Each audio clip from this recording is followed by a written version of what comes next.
Welcome to Less House, More Moola podcast. I'm Laura Lynch, a certified financial planner professional and your host.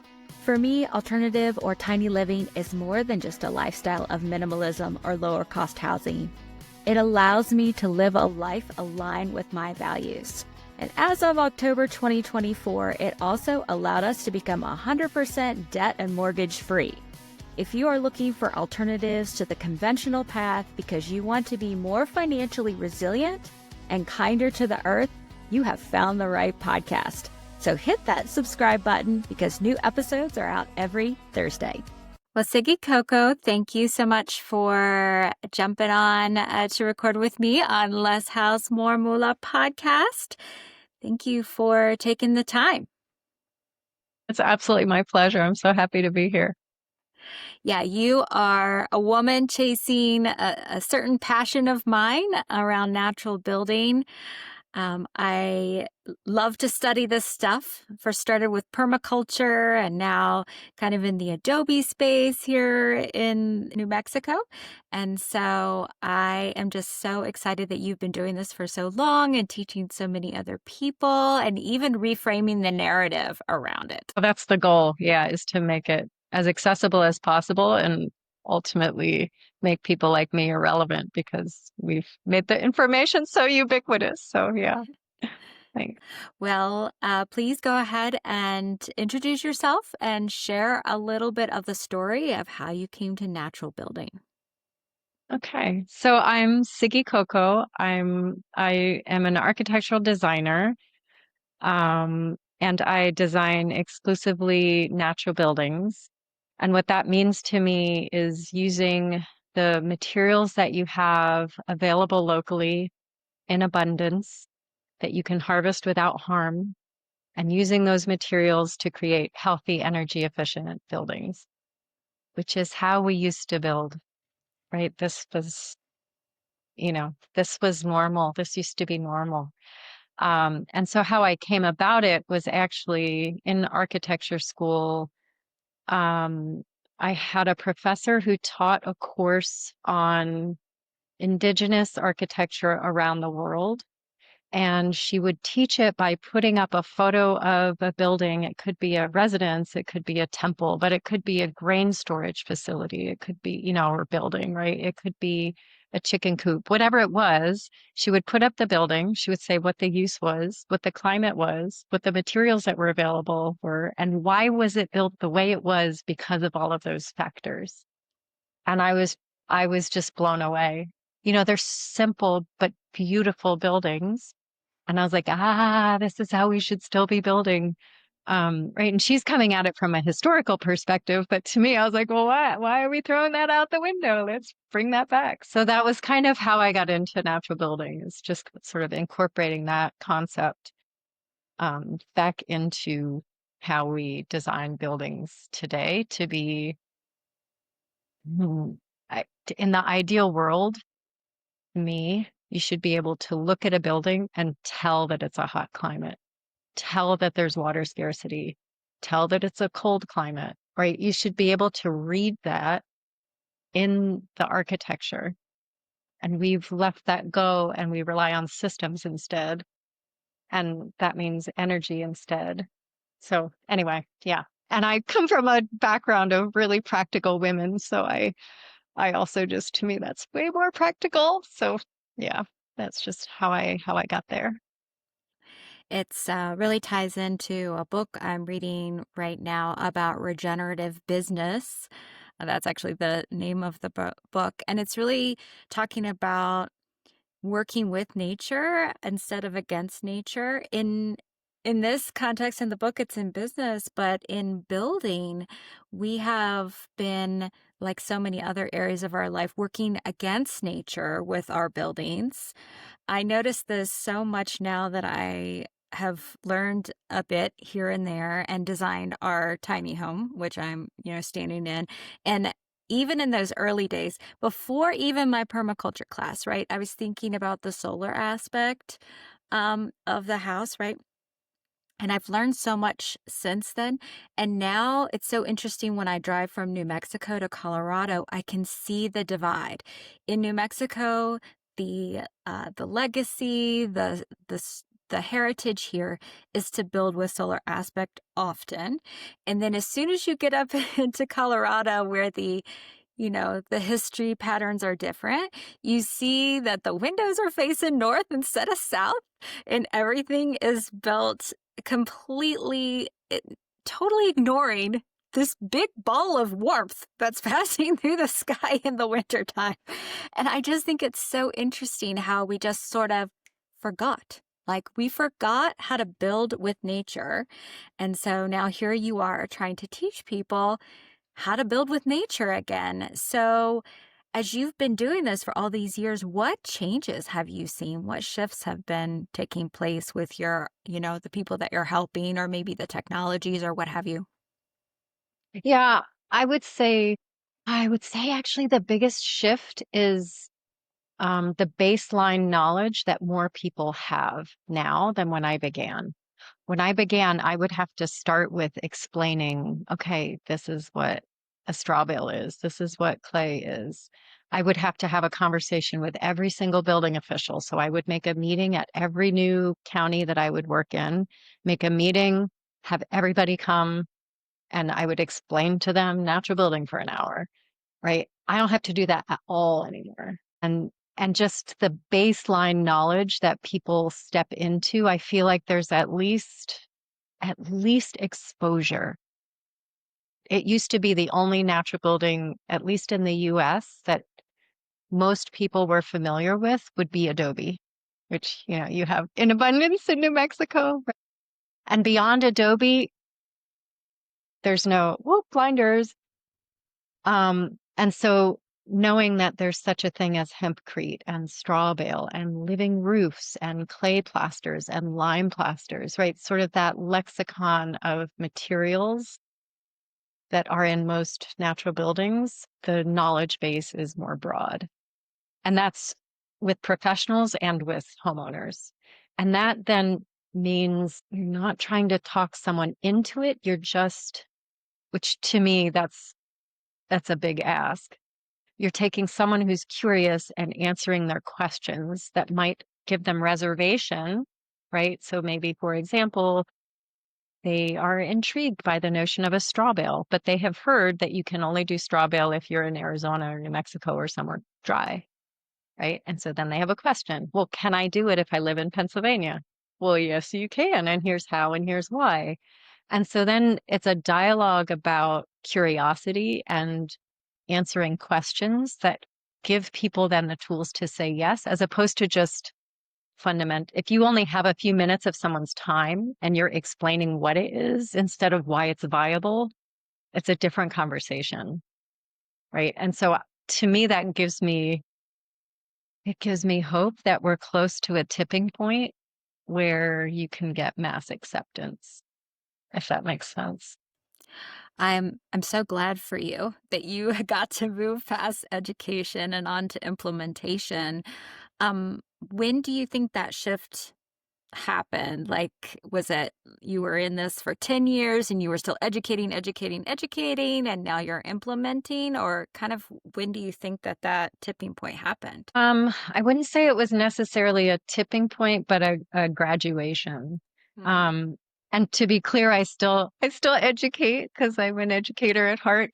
Um, but where you're fundamentally explaining what something is instead of why it works, right? So that to me, that's the shift is um, answering people's nitty-gritty questions instead of um, can I even do it? Do you know what I mean? So or that it's even a possibility, right? So when I started in 1998. And at the beginning, if I did a presentation, for example, on straw bale, I would start with a photograph of a straw bale because maybe not everybody knows what a straw bale is.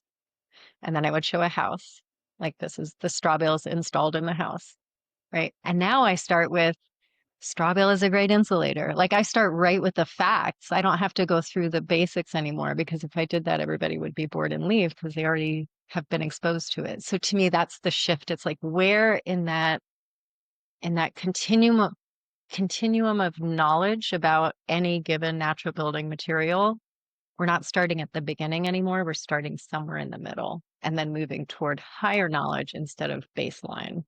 And to me, that shift means we can get back to common knowledge, common practice, like just it pre World War II, it was common for people to make their own paint and not buy their own paint. And now the notion of making your own paint, we think it's so normal. And that's in less than 100 years, right? We went from everyone knew how to make paint to no one knows that you could have made your own paint, right? And that's true in every aspect of natural building, right? And so to me, if we're starting in the middle of that line of knowledge, then we're closer to the point where we have more people with common knowledge, which means more people answering other people's questions, more people saying yes, more people knowing that that choice exists and asking for it, right? Does that make sense? Like, I feel like there's a frustration with the conventional housing stock, for example, that it's not healthy, it's not constructed well as a generality, just a huge generality. Um, but people don't feel like there's another option. And so if we get to a point where more people realize that there's another option, whether it's to renovate or build from scratch, then they know to ask for it. Right. And to me, when that shift happens, everything will be natural building again, or in, most things. Yeah, and I am so excited that this is happening, that people are coming to you with some base knowledge. That means that there is more available out there, maybe the internet or whatever, that there's more knowledge out there that people are able to find. And so when they come to you, they, just need that next step. And that's super hopeful. And yet, on the other hand, I'm guessing that a lot of people, run into problems because the conventional construction world is just so strong and ubiquitous and so easy to get into. And so, do you find that folks that do want to go in a natural building route have to be a little bit more persistent, or take a little bit more of a patience approach, or, not taking no for an answer? It's the same in my world. In the tiny house world, you have to kind of be a little bit grittier in order to get it done. So would you say that's true? Yeah. Yeah. I would say that's true because what we haven't filled in yet are the gaps in implementers. So the people who are actually knowledgeable and skilled in implementing natural building. So if you're going to be a homeowner builder, then you just need to teach yourself. But that is not most people's ability, whether it's financial or time or physicality, right? So it's a big ask to build your own home, right? And so if you want to build a home, but you want to hire someone to do it, if you go to a conventional builder, it unless they are really educated, very curious, and like to do new things, what you might get back is, oh, you can't do that. And they're going to support all of the why can't you because they want to stay in their comfort zone. It's how we're made as humans, right? And and fair enough, if they know that their conventional way will get a certain outcome that they can stand behind, but they don't know natural building and how to stand behind that, then it's a very big ask to ask the builder to say yes, right? But as we increase the implementers, the financing, education with um, insurance companies, education with permit officials, that and real estate agents who might be reselling a natural home, right? If we increase that knowledge, then we close all the loops. And then it becomes easy and you don't have to be as gritty. But yeah, I would say at this point, it's still you're on a path of either needing to find someone on your team. Like that's what I do for clients is I'm on their team and I fight the fight so they don't need to be gritty, right? I'm persistent for them. And I've made the argument so many times that I know how to speak to the permanent official or speak to the builder so that they're comfortable in saying yes, if that makes sense. And yeah, but to ask one homeowner on their own, building their own home, then yes, grittier and patience, patience, patience. Yeah. And here's a question that I'm sure listeners are popping up because it's popping up in my head. What about cost? Mm, yeah. It's it's the most fundamental question and the hardest one to answer. So as the sort of one sentence answer is, if you built the exact same structure, so if you had a 1,000 square foot house and you built it with conventional materials, built the exact same interior house, but you built it with natural materials, the cost would be the same. The difference is the natural building takes more people hours and has lower material cost. So you're paying more for labor, less for materials, which also there's this sort of on a fundamental level, you're directly paying people as opposed to paying Home Depot and expecting them to pay their people well, right? So there's this like direct transfer of um, of support for people's skill set financially. But um, the difference is natural. So conventional construction requires skill set every step of the way. That requires experience, like years of experience every step of the way to do it well. And natural building, you can learn almost every element of, whether it's straw bale or hempcrete or plastering or living roofs or clay wall systems, whether it's rammed earth or adobe or um, all of those, each one of those, anyone can learn in a, I mean, usually you feel like you can do it in an afternoon. You can do it really well after 2 days. So that's a really short learning curve, right? And if you have a really short learning curve, then you can do work parties, you can do homeowner builder, right? Assuming you have the time and, physically fit.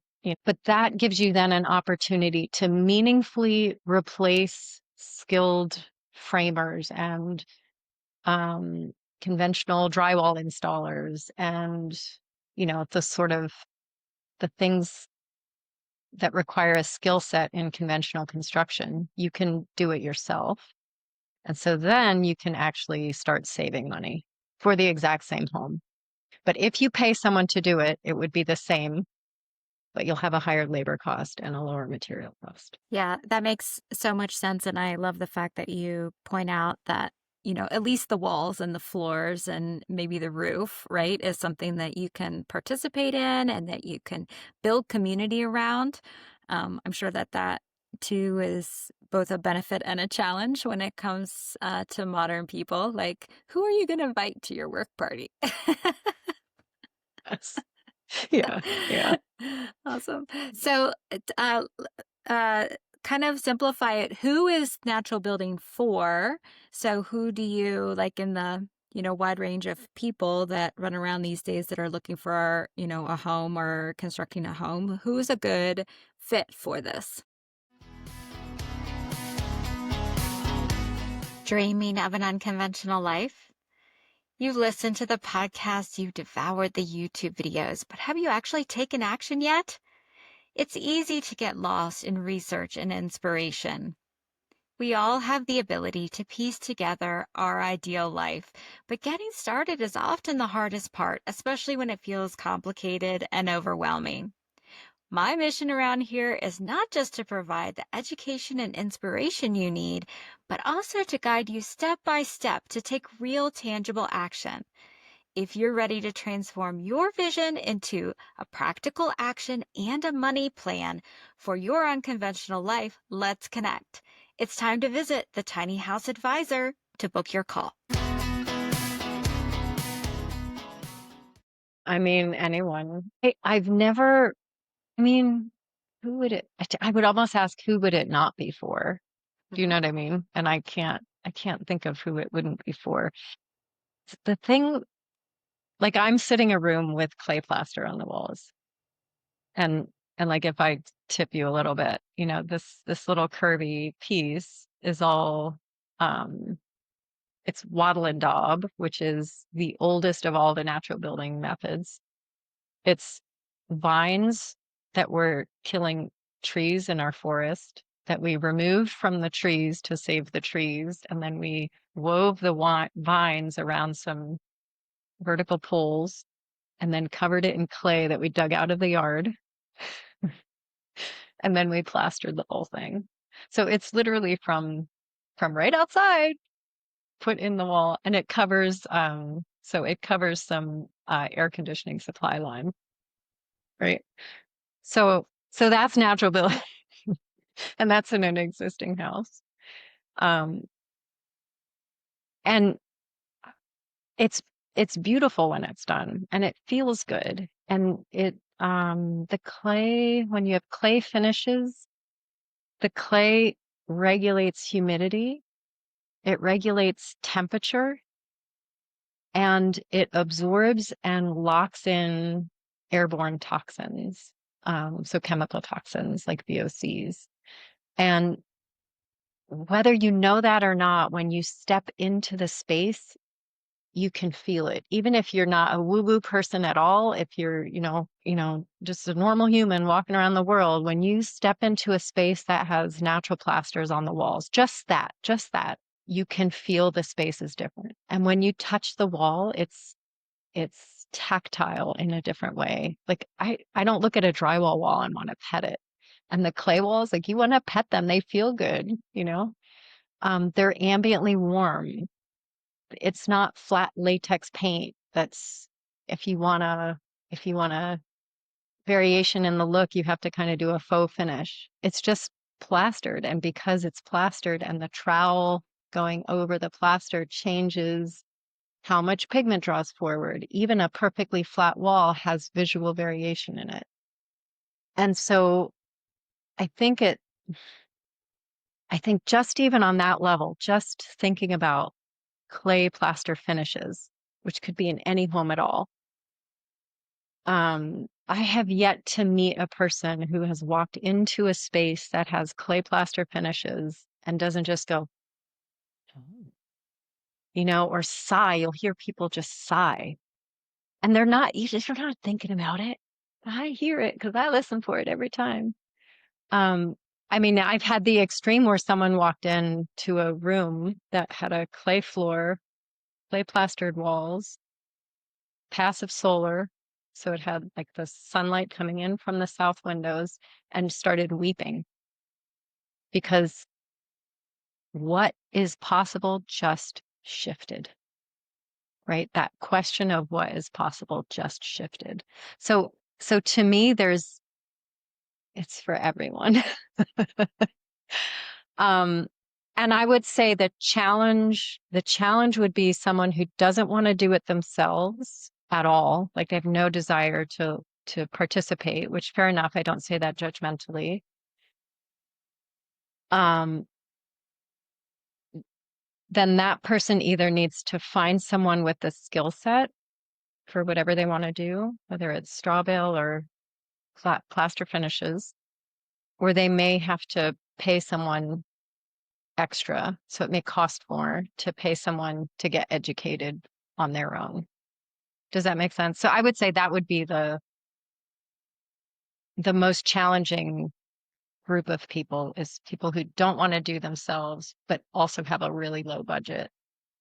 Then something's got to give. Do you know what I mean? So earlier you mentioned existing buildings, and I think that when it comes to anything new, I talk about oftentimes how like the hardest part is getting started, or you don't ever like anything when you've never done it before, right? We only like things once we have some level of familiarity. And even though I'm like super into this stuff, like every, new thing it takes some doing to get yourself started. Like just in the last couple of weeks, I've been laying brick for a rocket mass heater. This is my first time laying brick. By the way, very hard to find brick these days. But Anyway, so like at the beginning, it was like really hard to you know, get the motivation to get started. And then after 2 days, right, I'm like, oh, this is, you know, this is no big deal. I'll know how to butter the ends of a brick or whatever. So, especially starting with existing structures, like what is like the most basic? You mentioned the plaster walls, right? What is the thing that we can bring into existing structures to help us get confident and familiar with this concept or adding some natural building elements? Oh, that's a great question. Yeah, and the starting new thing, right? You always have to kind of take a leap of faith, right? So I would say one of my mantras is when you're learning something new to start with, I call it a potholder project. Um, and I call it a potholder project because when I was like 7 or 8 years old, I wanted to learn how to knit. And so I found this sweater that I was going to knit and I showed to my mom and I was like, I need this much yarn. I'm going to knit this sweater. And she goes, I will teach you how to knit, but start with a potholder. And I was like, I don't want a potholder. I want a sweater. I'm going to start with a sweater. And bless my mom, she said yes anyway. She's like, okay, you're going to start with a sweater. And it was a sweater that you knit from one arm across to the other arm. And so where I started, that arm you can barely get your hand through. It's really tight. And by the time I got to the other arm, it's really it's like a flare sleeve. Same number of stitches, right? It didn't work at all. My mom saved the sweater because she's hilarious. But if I had started with the potholder, the sweater would have been perfect, right?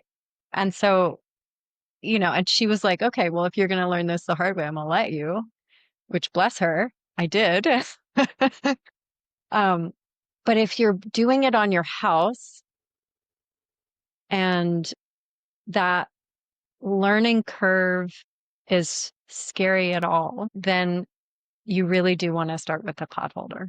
Because if, like, start with something that if it failed, it's not going to bum you out. So if I didn't know how to plaster and I plastered these walls and they looked terrible and I knew the solution was I had to take it back off again, I would cry. Like it would break me and I would probably never plaster again. But if you build a little mailbox or build a chicken coop or plaster a wall in a garage that who cares if it looks crappy, you know? Like start with something that you give yourself permission to have a learning curve, a permission to get from the tight sleeve to the bell.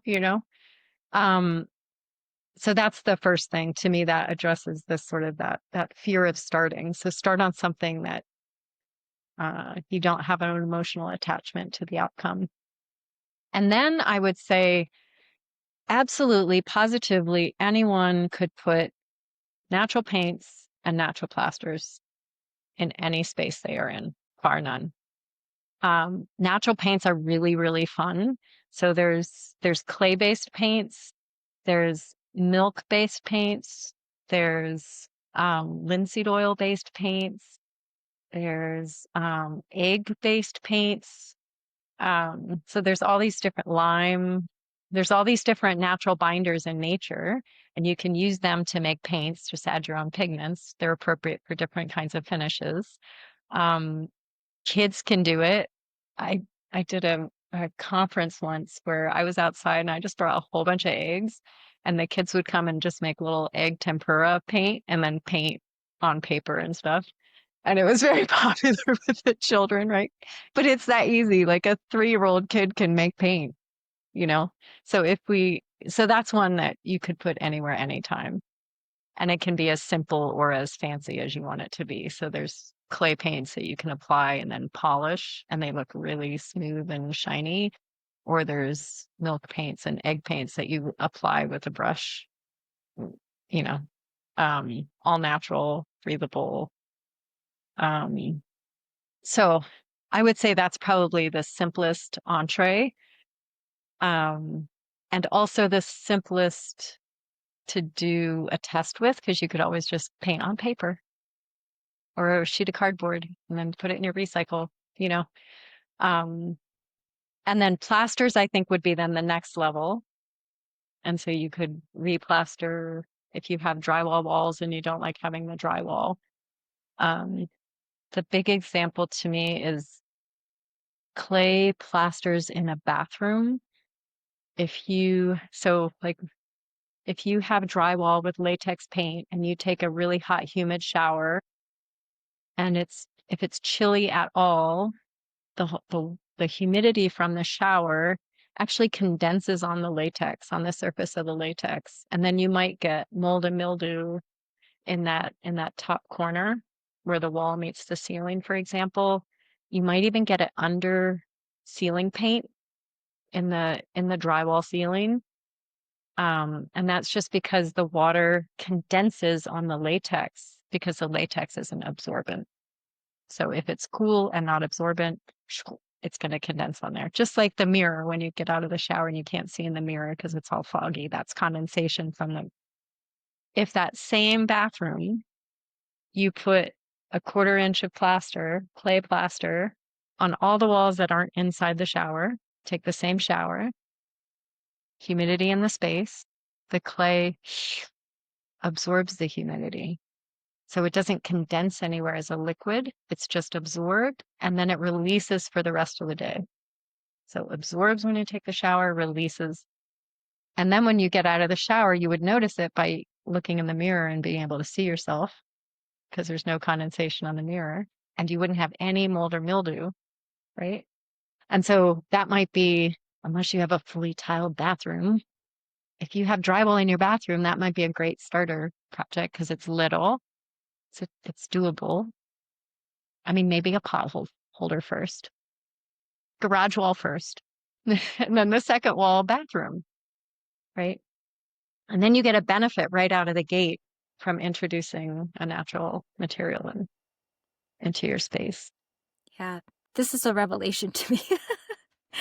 I have never really thought about, and I understand that earthen walls are breathable in the way that homes today have been built very much to be airtight, right? There's all these contractors out there who are testing to make sure that your home is super airtight because you're wasting heat or air conditioning if they're not airtight, which goes back to the instead of working with nature, working against nature. We want our homes to be these little cubes, these little bubbles where everything is controlled and artificial.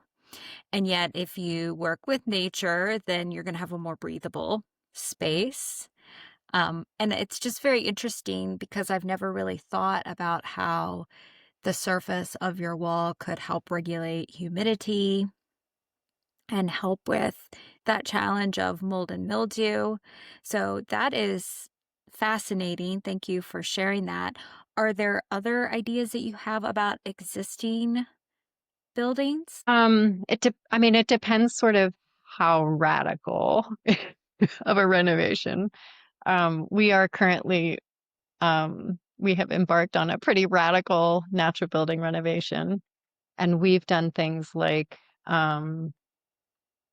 we brought in some log beams to support a floor that was underframed, and so it was very bouncy. And so we put some log beams like from our forest, brought them in, jacked them up, and now the floor is not bouncy. So there's things like that you could do.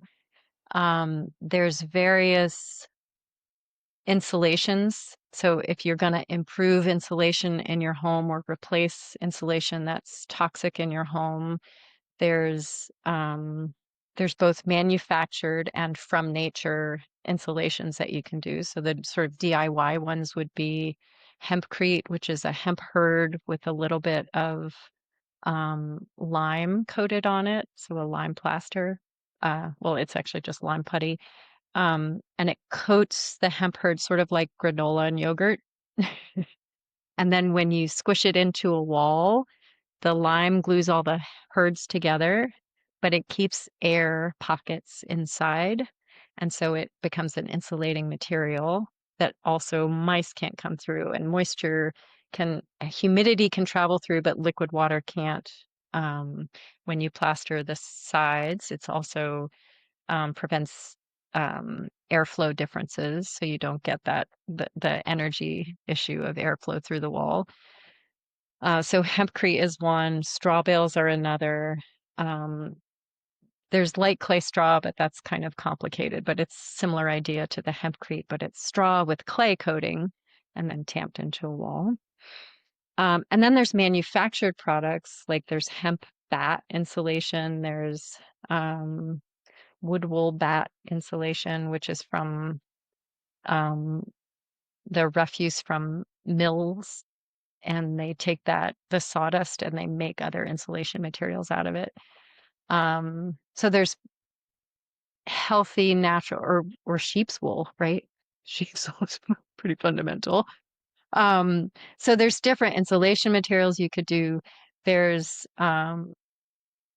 you can do clay plastering inside. You can do clay or lime plastering on the exterior. It depends. With a renovation, the first question is, what are you trying to achieve?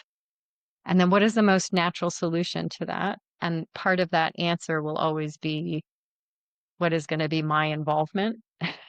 Right. So um, do I have the time and energy to participate, or am I hiring someone? And you might answer the question differently depending on which of those, which direction you're going. Another one would be just living roofs, which is basically if you have a shallow porch roof or a shallow roof in general. Like we have a shallow roof that goes around three sides of our house. You can plant that. So put plants on the roof, which seems like a crazy thing to do, but you're choosing plants that can handle a dry situation without they're relying just on rainwater, basically. So they don't have groundwater, and they have ways of storing rainwater for the periods of time when it's not raining.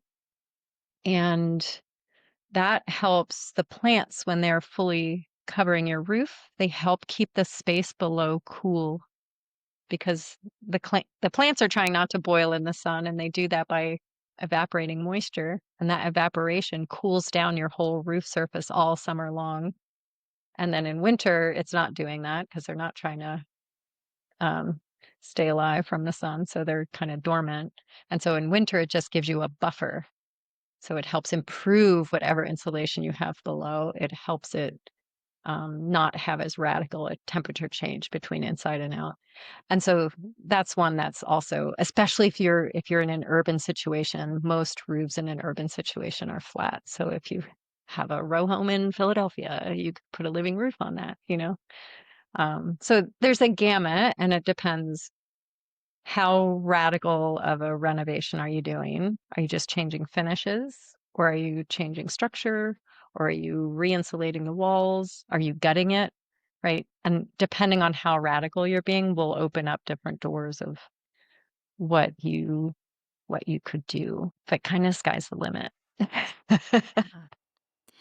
Yeah, that's gotta be so fun and inspiring for folks that are like, buying maybe a property that needs a lot of TLC and getting to start with, hey, as we do this, what are the natural building techniques and materials that we can implement in this space? Again, I wish I'd had, this conversation with you like 10 years ago. So let's talk about the sweat equity piece, just to touch back to financial, since I always try to come back to that. Do you see when folks get involved in their own renovations or their own buildings of their being able to create some value there from participating and having accessibility to participate in a way that maybe they wouldn't if they were building, say, a stick built conventional house? Yeah, for sure, for sure, for sure. And that might be the most empowering aspect of shifting the mindset to natural building over conventional construction. So if you think, okay, I'm going to build a home or renovate a home and I want to do some sweat equity, for most people, it means, oh, I'm going to paint the walls at the end. Okay. But like of your budget, paying someone to paint the walls, that was a tiny chunk of the whole budget. Right. And so, yeah, great. You painted your walls. I'm not saying don't, but think of that compared to, okay, I'm renovating my own house. I'm going to gut the walls, and then I'm going to put hempcrete insulation in, and I'm going to have 10 friends come over. We're going to knock it out in 2 days. I'm going to feed them. And we're going to put hempcrete insulation in. And then when that cures, I'm going to clay plaster it. And maybe I have a couple more friends come and help do that. Or you host a teaching educational workshop, which is then the other thing I do, right? With clients that I've designed your home, I offer to come and host workshops. And then I'm overseeing everyone and teaching them how to do it right from the get-go. And you could have 30 people and boom. Once you have, and then it's like you take something that was just a job, just a task, and you make it fun. And two things happen. One is when we're having joy, when we're learning something and we're having joy, like it's fun, it feels like play, you actually learn it faster, like fewer repetitions before you know how to do it confidently, than if it feels like a job. Do you know what I mean? And the second is a little more intangible, but I had a client describe it as when she would walk through her completed home, she felt like she had these happy ghosts, like am I enunciating that well enough? Ghosts, you know, Halloween, um, all around her house because she would remember, oh, those sisters were putting the straw bales in by the stairs, and every time she goes up the stairs, she hears them laughing with each other because they were having so much fun. Right. And so it becomes this, yeah, you get your house built or insulated or plastered or whatever the task was, and you create a sense of community and connection. And that wasn't necessarily the goal, but it's absolutely an outcome. So you got a lot done quickly, you save money, you create community, and everyone walks away empowered. And I can't think of how that would happen in conventional construction, you know? So I don't know. To me, I couldn't give that part up having watched it over and over with different homeowners having that experience of I have people who come back to a workshop and they've been to a workshop at some client's house and they'll let me know, oh yeah, I'm still in contact with so and so and I just checked in with her and she's doing really well and like they stay friends, you know? So like it's literally a building of community, you know. I don't know. I just to me that's it's intangible and it's extra and it wasn't necessarily the goal, but oh, it's just yeah, I love that. And it plants those seeds that you were talking about where people suddenly it opens a window in their mind and they see things that are possible that they never even and it sparks that curiosity so that maybe then they go do a little research. I've definitely noticed over time that you have to be exposed to something and maybe more than once before it lights up in your brain as, hey, this is possible for me, right? It's that like that expression, you can't be what you can't see or whatever. And people need these ideas and these exposures in order to like look around their own life and say, hey, maybe I could do something like that. Maybe I could do something different that is more natural and that would feel good. Or maybe I could participate in some of the, building or renovation of my own home. And it opens up people's possibilities. And it's such a gift to do that for folks. Yeah. Yeah. I agree on all fronts. Yeah. And like you were saying with your bricks, right? It's like, okay, if you had had a way to do that with someone somewhere else first, then it wouldn't be as scary when you started, right? The first 2 days where you're having that learning curve, you would have had it already with support instead of everyone trying to do it on their own, learn it on their own, have that fear moment on their own. So, yeah. Yeah. I can definitely see why you do the work you do. So you mentioned some of the things that attendees get to do at your workshops. Are all of your workshops like that where you host a workshop at someone's project? No. So we actually purchased a farm about 10 years ago with exclusively the goal that I could teach anything anytime. And so we host workshops here at our farm in Pennsylvania. every single year, usually about, I'd say 8 to 10 workshops maybe at our farm. And then I offer with the clients that I've designed their home, I offer to use their home also as a classroom.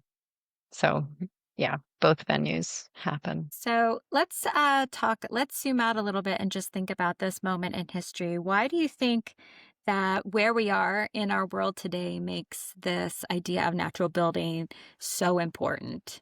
Mm, no, I mean, the easy, quick, obvious answer is climate change, right? And um, how climate change is pushing certain extreme weather, especially extreme heat, um, and creating then almost like survival mentality for people or increasing costs for keeping warm and all of those things. And natural buildings, if the goal is to use smart materials that are super insulating, super passive solar, super cooling in certain situations, you can create natural cooling. Um, if we if we are rethinking how we build, then we kind of get to start at a new baseline of okay, maybe we're not only going to question the materials, but how we use them to create energy efficient spaces that are comfortable and non-toxic because of how they're built, because of the choices you made with the materials, right? Instead of the system. If you're relying on an energy system, you're relying on the power grid or someone coming to fill your oil tank or whatever it is, right? So creating more self-sufficiency um, and less need for external heating and cooling to be comfortable. So I would say that's the big one. I feel like we also just without getting too political or anything, but I feel like we're also at a point, especially in this country, but I feel like it's happening all over the world where we're feeling so separate from each other. And so again, if the not the goal, but the intangible byproduct of natural building is creating community and connection, to me, that's a really powerful win at this time when it's easy to feel separate and different and other. So I don't know, but I feel like there's an opportunity to heal both of those challenges. Yeah, which is so beautiful because our housing is such a fundamental part of our just most basic needs of shelter.